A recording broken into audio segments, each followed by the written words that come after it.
life. It was also part of a ball player's life. Infielder Bill Werber. When we were at Boston, we represented the town of Boston, and we loved Boston. When I was playing with Cincinnati, we were winning pennants there.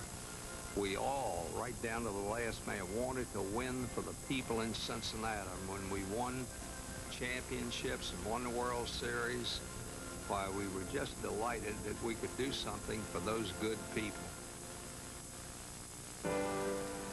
Where's Babe Ruth, the king of SWAT, who rocked the heavens with his blows? Grabowski, Pennock, and Malone.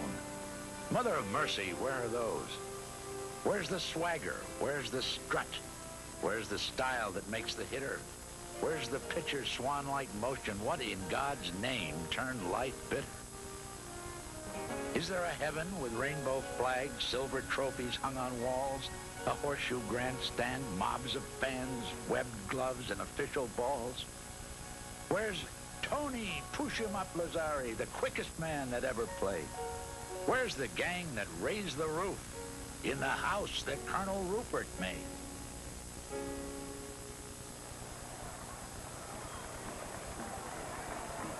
In 1938, the Chicago Cubs won the National League pennant, and the city responded by saluting its champions in a pre-World Series parade.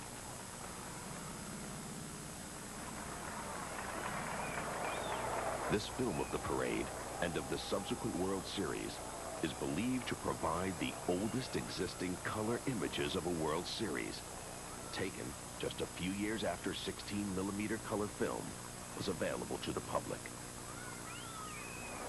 Good afternoon, ladies and gentlemen. Yes, you said it. This is the first game of the 1938 World Series.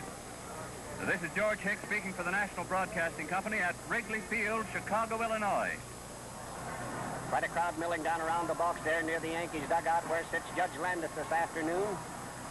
You may be interested in some of the home run records of these Yankees.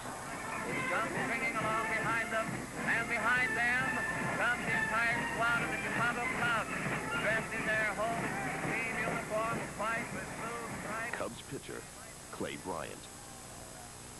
I faced good hitters in the National League before we played the Yankees in the World Series, so I wasn't all too much about the Yankees. I know we read about them and knew about Dickey, Gehrig, and Gordon, Crissetti, and Ruff, and Selkirk, and DiMaggio, and Hendricks, but we knew about them. But we figured, and all the pitching staff, and I think the whole ball club figured we could beat them. I saw the lineup, and sure, I looked at them, and I knew they were good, but I won't say this. After the series is over, they're the greatest club I've seen in baseball.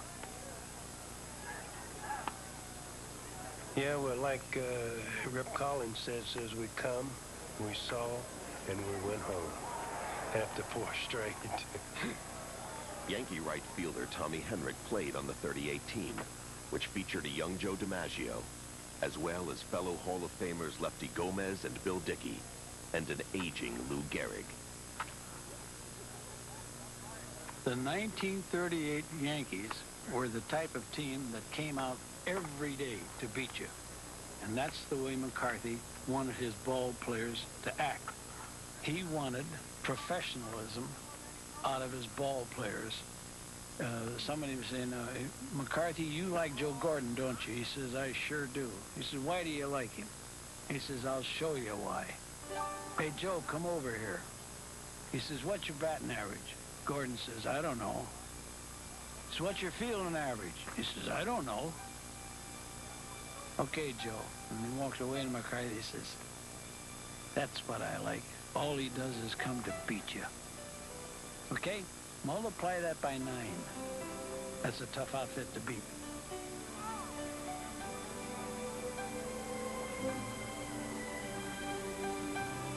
My greatest feeling was getting dressed in the Yankee uniform because I knew I was with a bunch of pros. That was my thrill. I said, this is a ball club. Whew.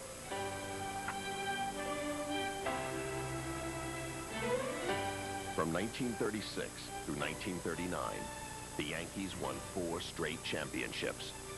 Author, Donald Honig. I think that was the team that established what is the Yankees' so-called corporate image. Businesslike, of intense sobriety, no nonsense. They were expected to win. They went out there to win.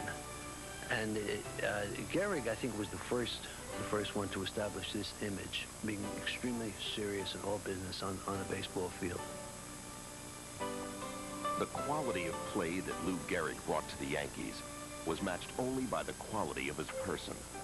Gehrig was the magnificent Yankee, and his departure under tragic circumstances in 1939 might have ruined the lesser team.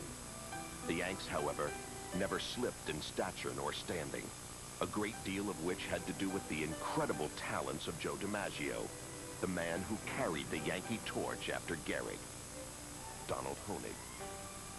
This was the ultimate ball player, not only for talent, but for style and grace. I mean, this was the epitome of celestial craftsmanship in a ball player. DiMaggio has, to this day, a mystique. And like most mystiques, it's unexplainable. Is he shy? Is he aloof? Is he a snob? What is he? To the fan, it never really mattered, because there was Joe out on the ball field.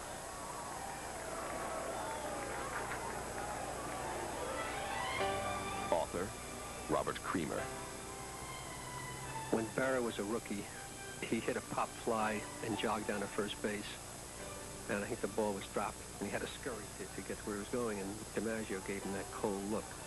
And apparently when DiMaggio looked at people coldly, they just shriveled. He had a sense of command, an aura of being, majestic almost. He was the king. DiMaggio's Yankees had many rivals, but perhaps none drove them to excel as much as the Boston Red Sox, a team with 5 future Hall of Famers in its lineup in the early 1940s. Tommy Henrik. It was something special.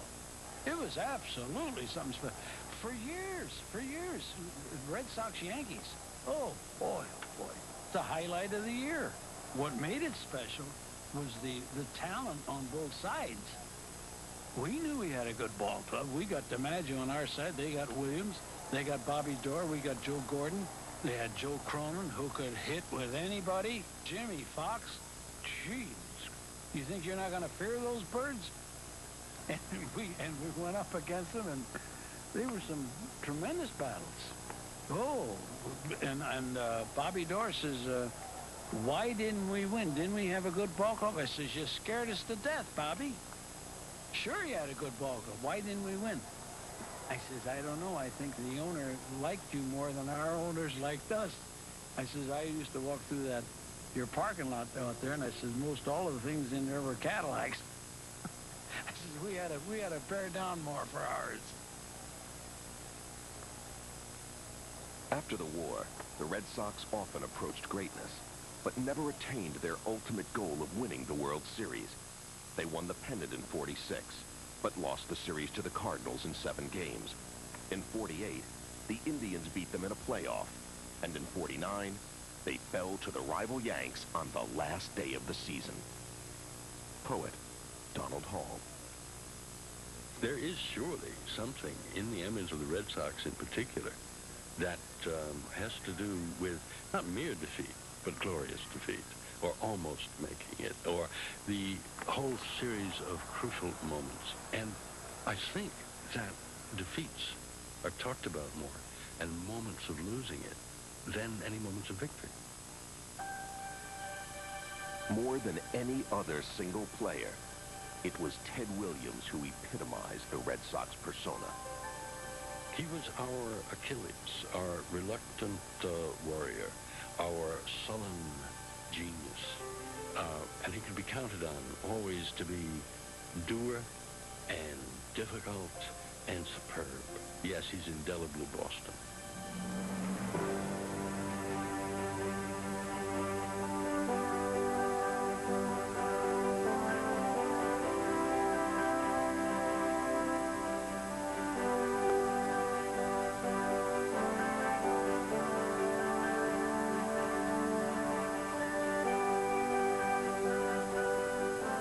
One of the portions of my memory of baseball, which is purest and most joyous, is rehearsing in my mind the swing of Ted Williams.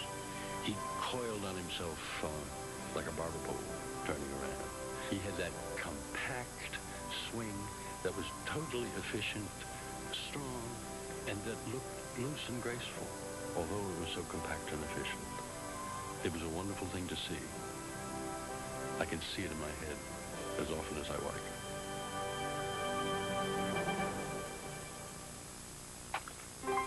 How dear to my heart was the old-fashioned batter, whose scattered line drives from the spring to the fall. He did not resemble the up-to-date batter who swings from his heels and misses the ball. The up-to-date batter I'm not very strong for. He shatters the ozone with all of his might, and that is the reason I hanker and long for those who doubled to left and tripled to right. The old-fashioned batter, the eagle-eyed batter, the thinking man's batter, who tripled to right. The great men of baseball are at the very heart of the game. They are the ones who set the standards, the ones who created the memories. They take us to different heights. They allow us to dream.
Before 1947, everyone affiliated with baseball in any capacity, every player, every coach, every manager, every owner, shared at least one common denominator: the color of their skin.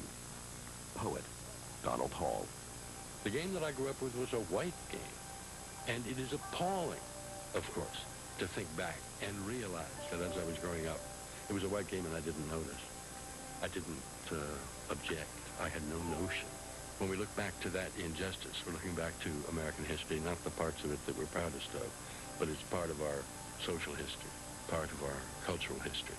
That terrible split, and then the commencement of healing of that wound with Jackie Robinson. Brooklyn Dodger, Don Newcomb. Even though I didn't have a Joe DiMaggio or Ted Williams or Babe Ruth as an idol, I developed an idol. His name was Jackie Robinson. It was just such a phenomenal era. We wondered whether or not it would ever happen.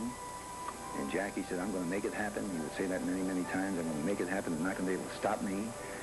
I had no idea where my life would go. I had no idea that I'd ever be a part of history.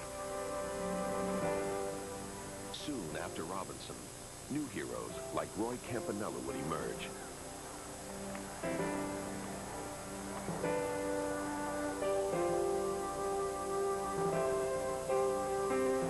Gradually, as the landscape of the game changed, baseball became integrated. Now, it was truly a national pastime.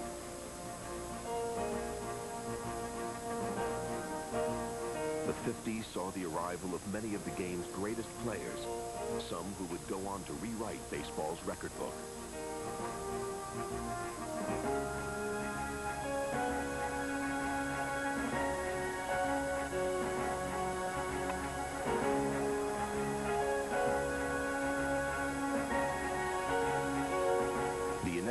breaking of the color barrier also allowed for some of the older established stars of the Negro Leagues, like Satchel Paige, to finally pitch in the major leagues. It wasn't something that erased the years of injustice. It only served to remind us of what we missed. America is a country which encourages and welcomes change. Through the years, sometimes on its own, or sometimes with a little push, baseball was able to accept and incorporate some of those changes into the fabric of the game. Some improved it. Others made us long for the game we used to know. But the important thing to remember is that baseball was just living up to its moniker as the American pastime.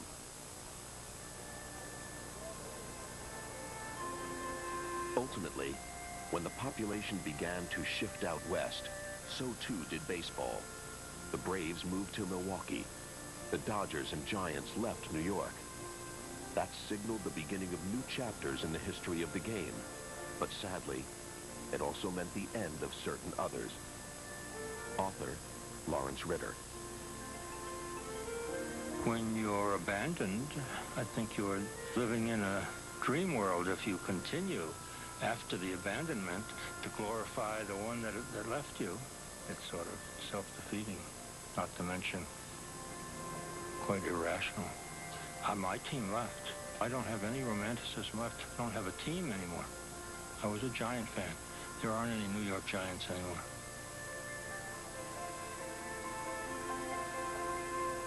There might not be any New York Giants anymore, or St. Louis Browns, or Washington Senators. The days of watching Ted Williams in left are long over, and the wondrous Willie Mays no longer wears his uniform. Time marches on. Transition is inevitable. With each passing day, the game of our youth moves even further into history. But those vivid images that are so much a part of our life will always remain.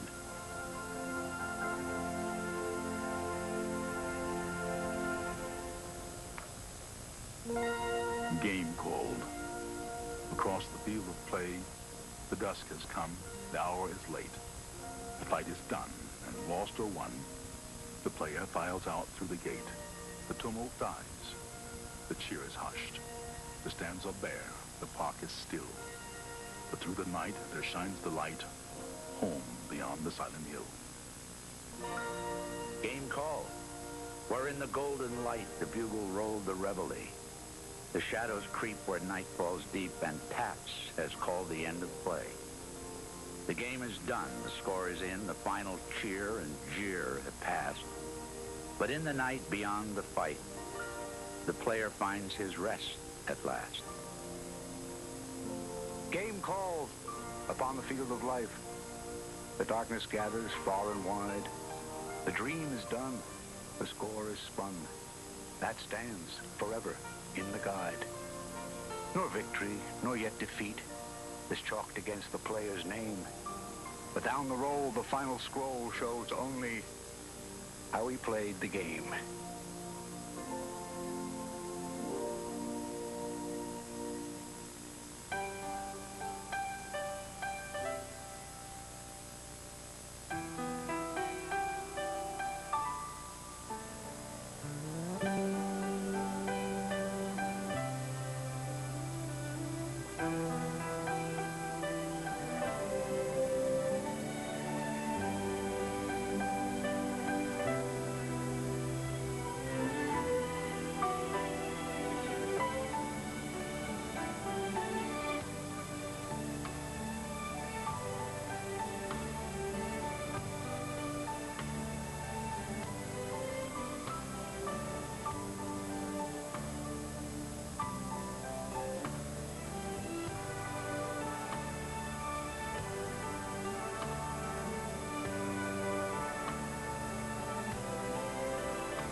in association with Black Canyon Productions.